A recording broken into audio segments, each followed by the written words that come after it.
I've been covering what is happening over in Haiti for a while now. Okay? Haiti is in turmoil. Let me bring you up to speed for those of you that is watching the Millionaire Morning Show for the first time so that you can understand exactly what is going on in Haiti, okay? Let's get you to this. Haiti in crisis. Leaders are scrambling to form a new government after the prime minister stepped down. The Caribbean country is caught in another vicious cycle of lawlessness as armed gangs overtake the streets. Steve Harrigan is following the story live in Fort Pierce, Florida. And Steve, I know you know the country well. It's been a mess for about a year. I mean, it's never been great, unfortunately, for them. But right now, it seems it's worse than ever. It certainly is. It's a scary situation for people on the ground there because it's a real power vacuum. No one really knows what's going to happen next. Just how bad is it? Well, the acting prime minister can't even get back to his own country after he resigned. He's stuck in Puerto Rico. That's because violent gangs have attacked the airport. They control now 80% of the city of Port-au-Prince. They've attacked jails and freed thousands of prisoners. Different political groups are trying to come together to agree on the appointment of a new prime minister, but it's not clear that people will accept what they're told. How many times has it come here? They go from failure to failure and can do nothing for us. The U.S. has agreed to spend $300 million on Kenyan peacekeepers, but the Kenyans say they're not going to go to Haiti until a government is in place. U.S. officials have been clear that it will be the Haitians who decide on their next leader.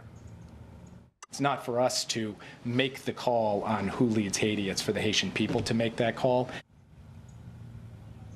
Florida Congressman Corey Mills carried out a dramatic helicopter rescue of 10 U.S. missionaries in Haiti who he said have been abandoned by the Biden administration.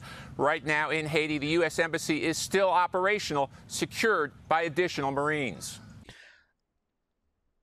What does Biden do outside of hit the campaign trail? What does Biden actually do outside of hit the campaign trail? Do y'all know what he do on a daily basis? Just curious.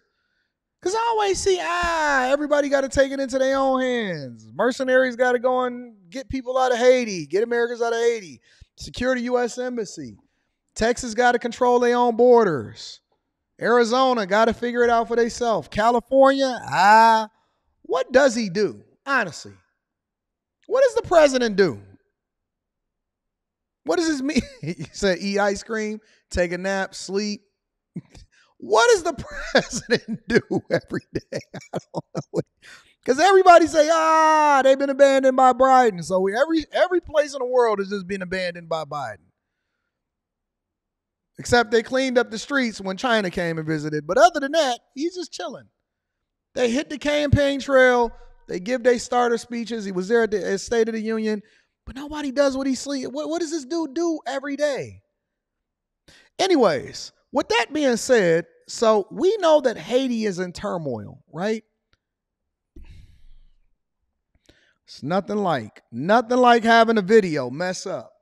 We know that Haiti is in turmoil. Let me see if I can get this video up.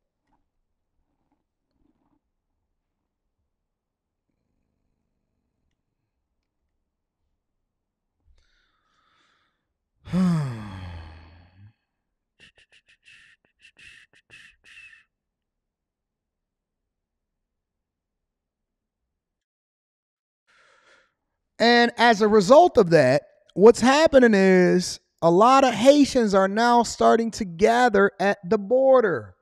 They're literally putting themselves in a position to now basically migrate over into the U.S. in a wave. It's about to be a wave of people migrating over into the U.S. Turning now to the escalating crisis in Haiti, the U.S. is sending a team of Marines to the nation's capital city, Port-au-Prince, in an effort to help protect the U.S. Embassy.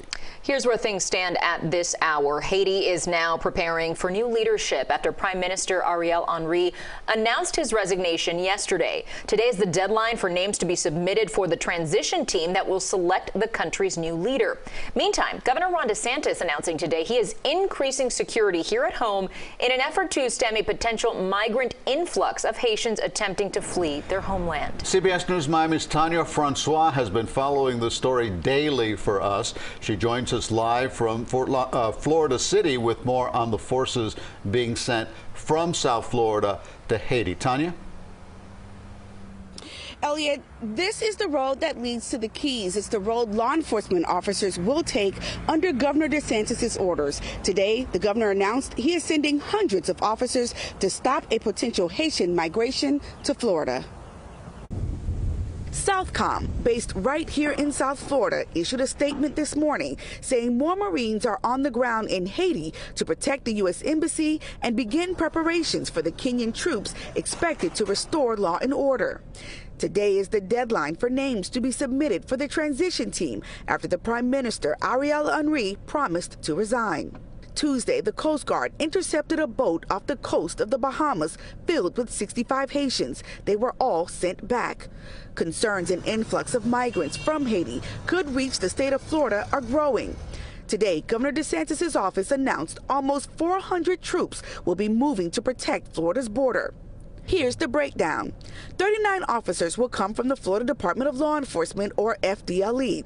23 officers and 8 Seacraft will come from the Florida Fish and Wildlife. Florida National Guard sending 48 guardsmen with 4 helicopters, and 30 troopers will come from FHP. This week, Miami-Dade Mayor Daniela Levine Cava wrote a letter to President Biden asking for the federal government to step in. And we've called upon President Biden and his administration to immediately convene an in-person, multi-agency community gathering to meet with members of the Haitian American community and with our local authorities to brief us what is going on and what we are doing. Governor DeSantis has also called for 250 law enforcement officers, including state guardsmen, to come tonight. Miami-Dade County Public Schools also reacting, also preparing, and already the number of Haitians in today's schools has dramatically increased from last year to this one. Though I say again, same question, different video. What does Biden actually do?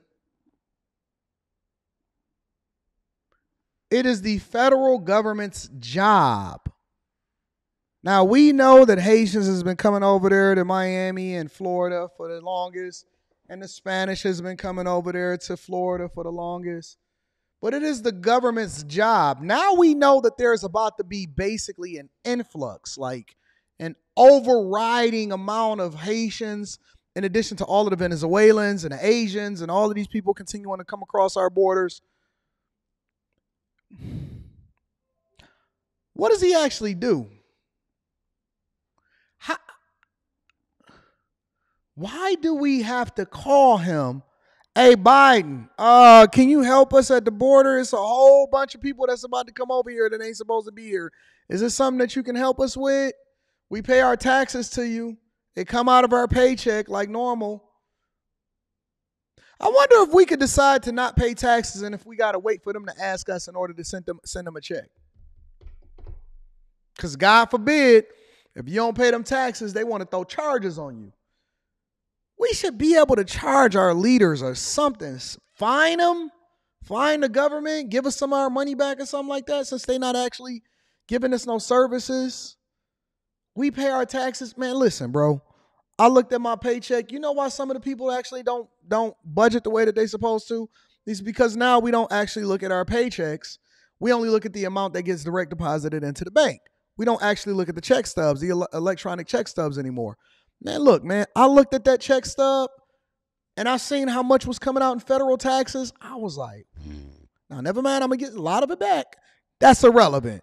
But the amount of money that people are, the amount of money that people are paying into federal, you pay way more into federal than you pay into your state. The amount of money that comes out of our paycheck to actually fund these salaries and the military and the infrastructure and the police officers. And yo, we pay for people to come and monitor us. We pay them to audit us and to see whether or not we actually cheating them. So I'm going to pay you to watch me to see if you can get more money out of me. Have y'all thought about that? We pay them to stop us and give us tickets if we going too fast on the roads. We pay them to make sure that they charge us for the plates that we have on our cars. We pay them in order to ensure that our borders are protected, but we get no representation. Taxation with no representation. Oh my God. I was looking at that check and I said, woo! Who increased taxes in this country? I don't know how y'all surviving. God, Lord knows.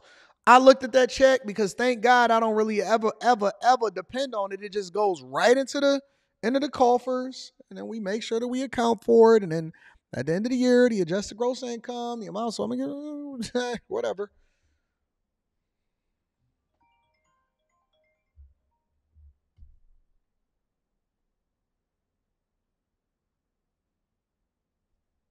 You're paying them to monitor you, and then you don't get anything in return. But that is now the way of the world. Shout out to you. Just landed. I see you, baby girl.